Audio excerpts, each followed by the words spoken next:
retomando, a doutrina anterior, as religiões anteriores, que diziam que a cada criação, cada nascimento, teremos uma criação de uma alma, né? Cairíamos no sistema, então, de criações privilegiadas.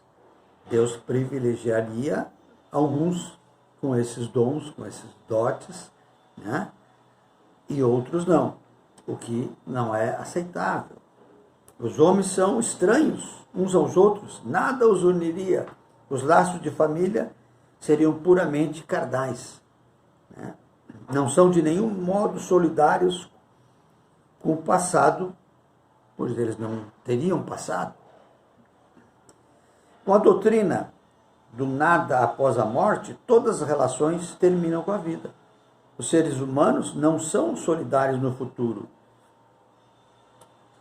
Contrariamente, pela reencarnação, eles são solidários no passado e no futuro. Suas relações se perpetuam no mundo espiritual e no mundo corporal.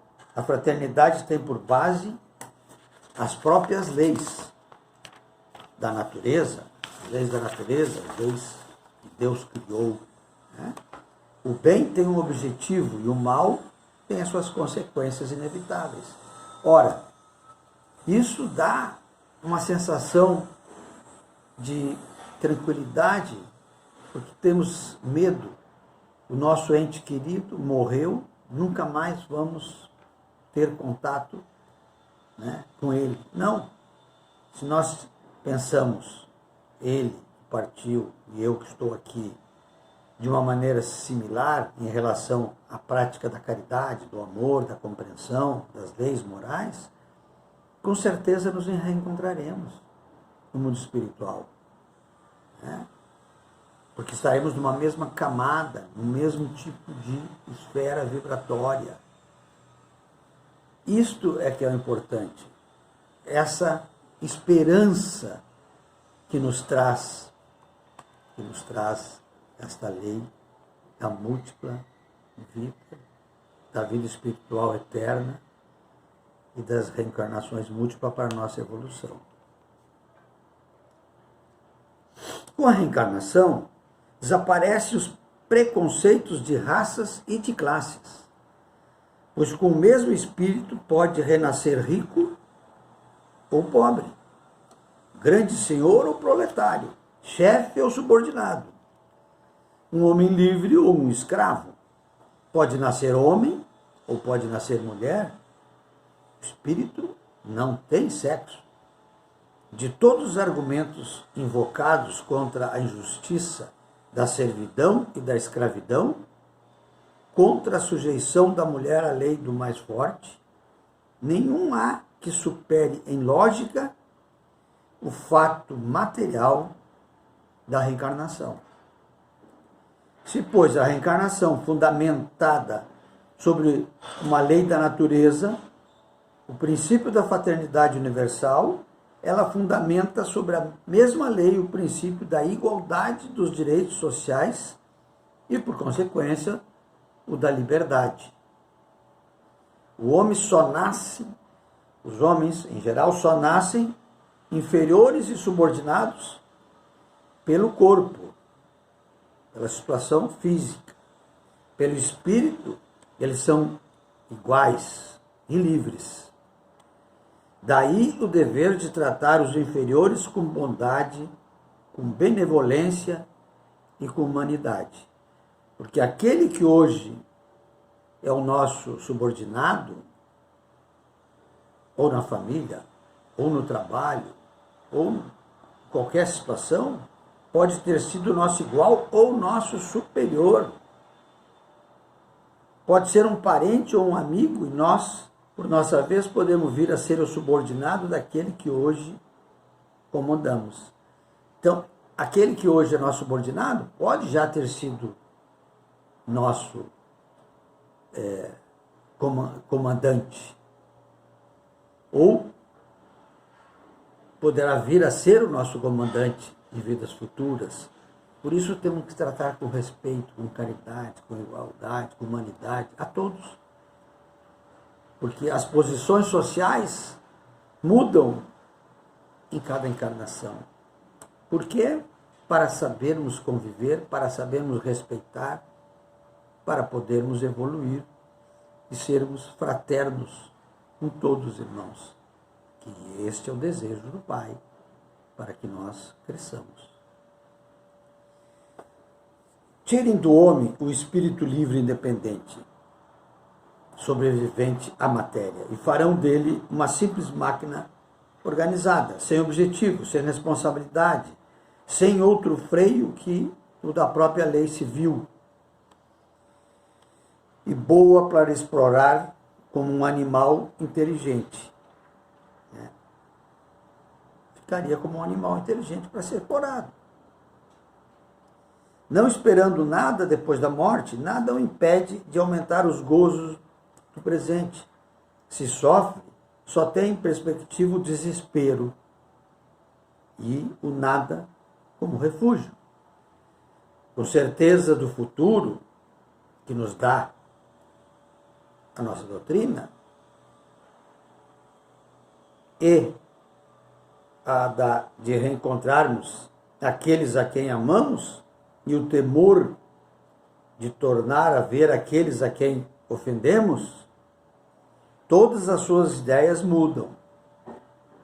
Se o Espiritismo nada mais fizesse pelo homem que tirá-lo da dúvida quanto à vida futura, já teria feito mais pelo seu aperfeiçoamento moral que todas as leis disciplinares que algumas vezes o detêm, mas que não o modificam, que detém o homem, o ser humano que pratica os seus deslizes, os seus erros, né? Ou como se dizia antigamente, os pecados. Se fossem somente as leis do homem e não houvesse uma justiça suprema de Deus, ele não se preocuparia. Se preocuparia só com os seus gozos aqui na terra, porque saberia que acabaria e terminou. Quando terminar a sua vida, não teria uma continuidade do seu padecer, do seu sofrimento, né? Da sua pena. Sem a pré-existência da alma, a doutrina do pecado original não é apenas incompatível com a justiça de Deus, que tornaria todos os homens responsáveis pela falta de um só. Ela seria um contrassenso, ainda menos justificável, porquanto, segundo essa doutrina, a alma não existia na época a que pretende fazer remontar a sua responsabilidade. Mas com a pré-existência e a reencarnação, o homem traz ao renascer o germe das suas imperfeições passadas, dos defeitos que não corrigiu, que se traduzem pelos seus instintos naturais, pelas tendências para um ou outro vício. Por isso que a gente percebe as tendências de alguém que persiste, que sem ser ensinada buscam o lado errado da prática na existência atual, porque já trazem esses vícios, já trazem isso instintivamente, por terem praticado muito, né? É esse o seu verdadeiro pecado original, do qual sofre naturalmente as consequências. Originalmente ele praticou, então ele traz o pecado original dentro dele. Mas com a diferença fundamental de que sofre a pena das suas próprias faltas e não as faltas dos outros, né? E com outra diferença, ao mesmo tempo consoladora, encorajadora e soberanamente justa, a de que cada existência lhe oferece os meios de se redimir pela reparação. A bondade de Deus aparecendo novamente, nos permitindo a reencarnação para nós nos redimir, nos recuperar dos erros passados. E, consequentemente, de progredirmos. Seja despojando-se de alguma imperfeição nossa, ou adquirindo novos conhecimentos, e assim até que, estando suficientemente purificados, não tenhamos mais necessidade da vida corporal e possamos viver exclusivamente a vida espiritual, eterna e bem-aventurada, sempre com os trabalhos pertinentes a essa nova vida, porque o trabalho é a ferramenta da purificação e da evolução do ser humano como criação, como espírito que seja. Criados por Deus, o espírito, precisamos estar permanentemente trabalhando para a nossa evolução. Pela mesma razão, aquele que progrediu moralmente traz ao renascer qualidades inatas, assim como que progrediu intelectualmente. Ele também traz os erros, traz os seus problemas todos de atitudes equivocadas para reparar. Aqueles que também já progrediram, que têm seus méritos, eles trazem inato, né, todas essas qualidades. E ele está identificado com o bem, pratica-o naturalmente, sem raciocinar, sem cálculo, por assim dizer, sem pensar nele, pensar no bem. Aquele que é obrigado a combater as suas más tendências, esse ainda está na luta. O primeiro já venceu, o segundo está prestes a vencer. Portanto, há virtude original, como há saber original e pecado, ou melhor, em vez de pecado, vamos dizer vício original. Então existe, original é tudo aquilo que nós trazemos antes dessa existência. Já trazemos inato em nós, tanto as coisas positivas como as negativas.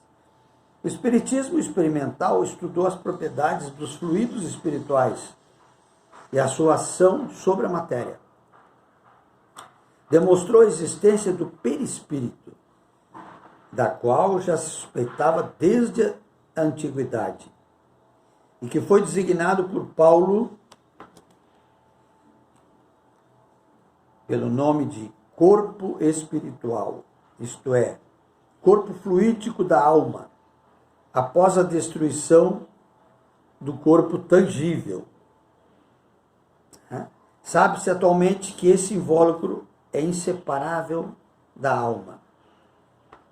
O espírito é inseparável da alma. Que ele é um dos elementos que constitui o ser humano, que é o veículo da transmissão do pensamento e que durante a vida do corpo serve de elo entre o espírito e a matéria. Ou seja, o espírito por energia, a matéria, corpo humano. O que une, o que faz essa junção de poder transmitir movimentos, ideias, pensamentos, todos para a matéria? O perispírito é o que intermedia, é a cola, é um terceiro elemento. O perispírito representa um papel tão importante no organismo e em uma série de afecções que ele se liga à fisiologia tão bem quanto à psicologia. Então, estuda-se no perispírito também parte da fisiologia do organismo físico, como da psicologia dos nossos pensamentos. O estudo das propriedades do perispírito, dos fluidos espirituais e dos atributos fisiológicos da alma abre novos horizontes à ciência e dá a solução de uma série de fenômenos incompreendidos até então, por falta de conhecimento da lei que rege estes estudo do perispírito. Fenômenos negados pelo materialismo, porque eles se ligam à espiritualidade e qualificados por outros como milagres ou sortilégios, de acordo com as suas crenças. eles classificam isto de uma maneira equivocada. Tais são, entre outros, os fenômenos da vista dupla, da visão à distância, do sonambulismo natural e artificial, dos efeitos psíquicos da catalepsia e da letargia, da presciência dos pressentimentos, das aparições, das transfigurações, da transmissão do pensamento, da fascinação, das curas instantâneas, das obsessões, das possessões e etc. Tantos e tantos outros fenômenos que não se explica só com a fisiologia. Demonstrando que esses fenômenos baseiam-se em leis tão naturais quanto os fenômenos elétricos e as condições normais em que podem se reproduzir. O Espiritismo destrói o império do maravilhoso e do sobrenatural. Consequentemente, a fonte da maior parte das nossas superstições. Se ele faz crer na possibilidade de certas coisas encaradas por alguns como quiméricas, ele impede que se creia em muitas outras, demonstrando a sua impossibilidade e a irracionalidade. O Espiritismo, longe de negar ou destruir o Evangelho, vem ao contrário, confirmar, explicar e desenvolver pelas novas leis da natureza que ele revela tudo quanto Cristo disse e fez, mas que não tinha sido esclarecido por ninguém. E, por isso, somente 1850 e poucos anos depois de Cristo veio os esclarecimentos. Por que tanto tempo? Porque daí a humanidade já tinha mais conhecimentos para absorver essas novas informações de como são as relações entre o mundo material e o mundo espiritual.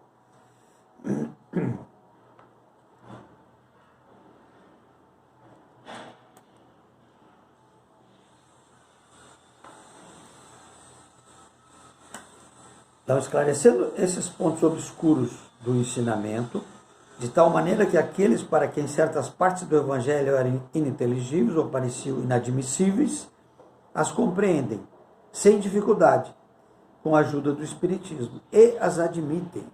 Eles veem melhor a sua importância e podem distinguir entre a realidade e a ficção. O Cristo lhes parece maior.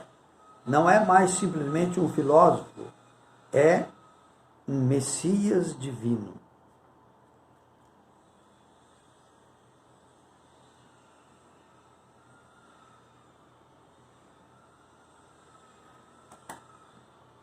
Então, olhem que benesse que nos trouxe o Espiritismo, o conhecimento. Principalmente, sempre recomendamos, comecemos como Kardec fez. O primeiro livro que ele trouxe, o Livro dos Espíritos, para conhecer a doutrina, para entender a doutrina e assim poder entender os demais livros. Estamos encerrando aqui nessa terça-feira. Damos a todos uma boa noite, um bom estudo. Agradecemos a atenção. Que o Pai nos ilumine a todos e nos proteja nesses momentos e em todos os momentos da nossa vida. Assim temos certeza e assim confiamos. Que Deus esteja com todos nós. Que assim seja, meu Deus.